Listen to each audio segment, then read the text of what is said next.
fitting that I be drinking the devil's brew. I'll be seeing him soon enough.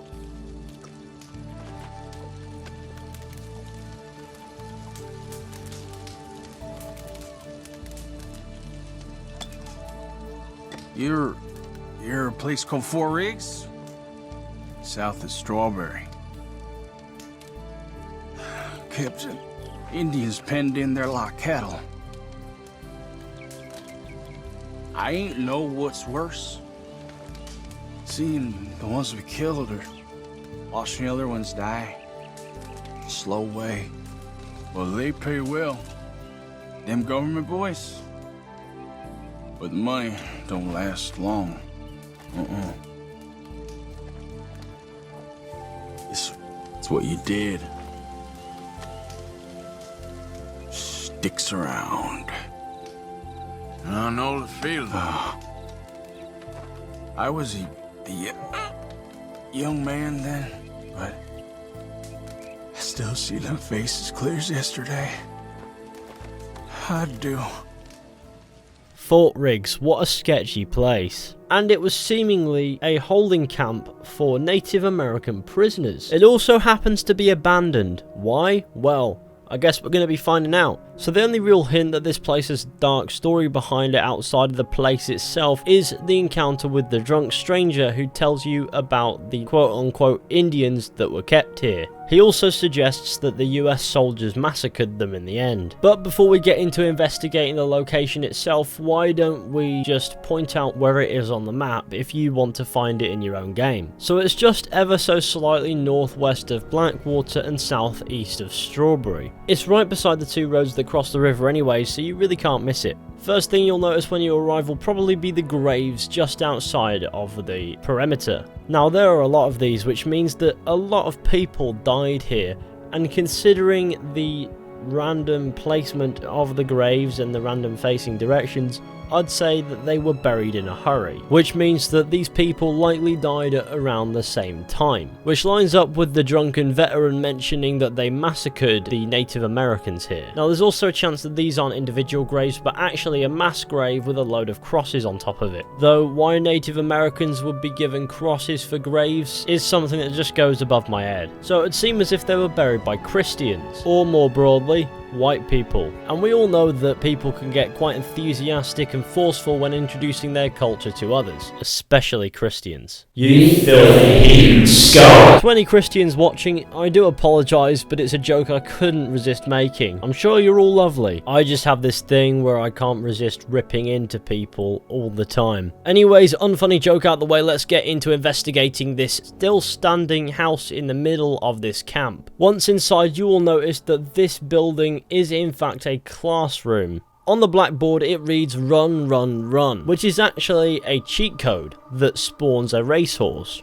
Rockstar love their cheat codes. Anyways, it's time to move on. You'll notice that on the benches where those attending the classes would sit, you can see shackles, which means that this is some form of prison institution. But thanks to running into some random drunk guy who just happens to be a veteran who served here, we know that this was a place where they held Native American prisoners. So why would they teach them anything? Okay, so about a minute ago I mentioned that the US Army stationed here tried to force their culture on the Native Americans. Well, at the back of the classroom you will find a document that is actually a correct spellings list for English words. The words don't combine to make any sentences, they're just words to spell.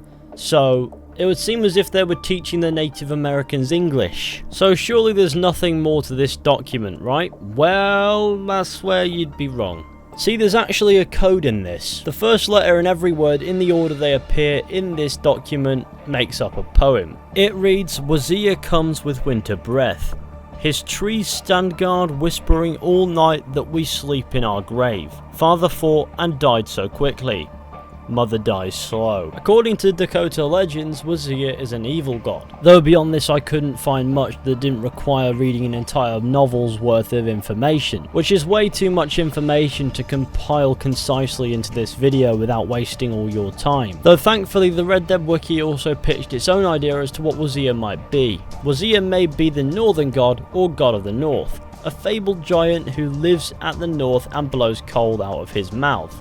He draws near in winter and recedes in summer. Like a hairline, except Wazir actually comes back. Its mention in code on a list of English words is a bit creepy, to be fair. Like, who put it there and who's the secret message even for? And most importantly, what does it have to do with the fate of Fort Riggs? And as an answer to that, I really do not know. But we know that Native Americans were held captive at Fort Riggs up until they were killed. Some were killed quickly and others were left to die slowly. Of course, this is according to that drunk veteran guy. The concept of watching natives suffer is probably reinforced by the fact that there are actually vantage points overlooking the camp, where you could observe the chaos from a safe distance. Whatever that chaos might have been. But we know that whatever's left of Fort Riggs is quite seriously damaged, though I can't tell you whether or not that's due to fire or weathering. So maybe they killed some of the natives with guns and then set the place on fire with no escape and watched the rest burn to death, giving PTSD to anyone with a conscience, and then dumping all the bodies in a mass grave just outside the fort, and then erecting 20-odd wooden crosses in place of gravestones, which renders these native individuals forgotten, for these crosses do not have names and forego individuality in its entirety.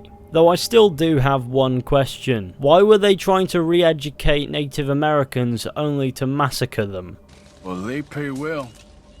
Them government boys. But the money don't last long.